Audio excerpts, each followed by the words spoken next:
So this week in Mark, we are getting into some real kingly passages. Jesus is on the scene and he is acting like God's Messiah, the anointed king coming in to meet with his people.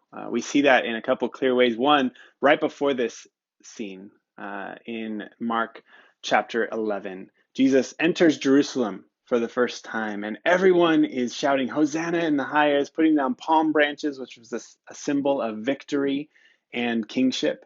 He's acting like the Lord's Messiah, riding in on a colt, and everyone is shouting, Hosanna to the Son of David.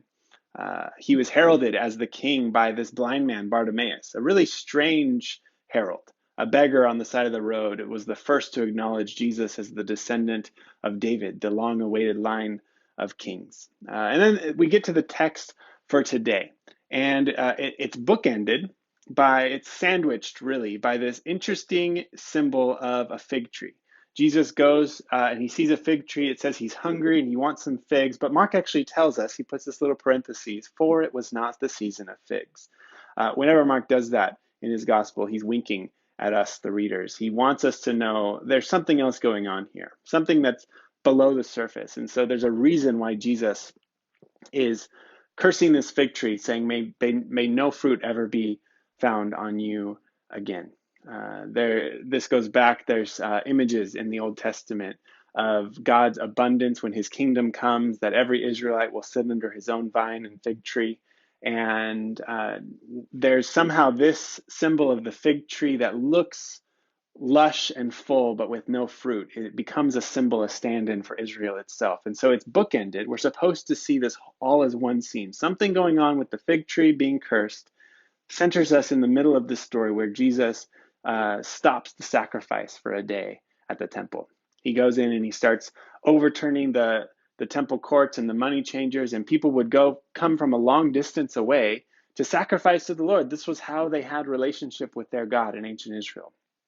And so you imagine people who don't have the means to cart a whole cartload of animals with them on their long journey. They would come just with a purse full of money, expecting to buy an animal to then go into the temple to participate in their rituals. And so it makes sense. Why, of course, you're going to have some money changers, but Jesus stops the whole scene. He stops the money changers, and he quotes from two really important passages back in the Old Testament. I would recommend reading the whole chapter of Isaiah 56 and Jeremiah chapter 7, where Jesus, he pulls out two quick quotes from there, where he says, my house shall be called a house of prayer for all nations, but you have made it a den of robbers. So what's going on there where Jesus, one, he's talking about the temple as his house, and quoting this important moment where God is speaking about the temple and the sacrifice and what's going on here. And even reading back into those sections in Jeremiah 7 and Isaiah 56 will shed some more light on what Jesus is doing here. And so everyone is astonished. And I started this video by talking about Jesus being very kingly. This was the sort of thing that the Jews were looking forward for a Messiah figure to do. When God's Messiah, when God's anointed king would come, one of the things that he's supposed to do is both cleanse and rebuild the temple. It's what David set out to do until God said, no, your son is the one who's going to do that.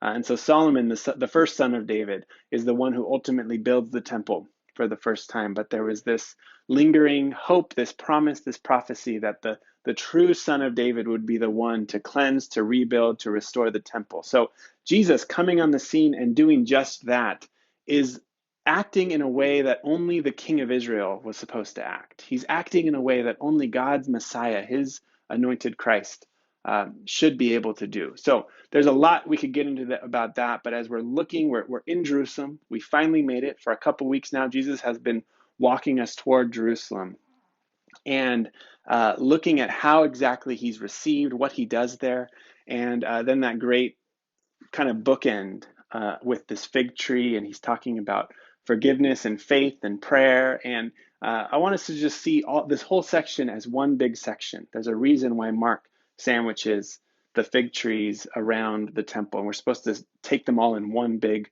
glance and kind of wrestle with that. So hopefully that's helpful for you all. Take some time with this passage as we're continuing to walk down the road toward Jesus becoming king. What does it mean that he enters the city in this way, in this fashion, and the things that he does, the things that he says. How does this point us to his identity as our long-awaited King, our long-awaited Messiah? Have a great week, everyone. Looking forward to jumping in with you this week.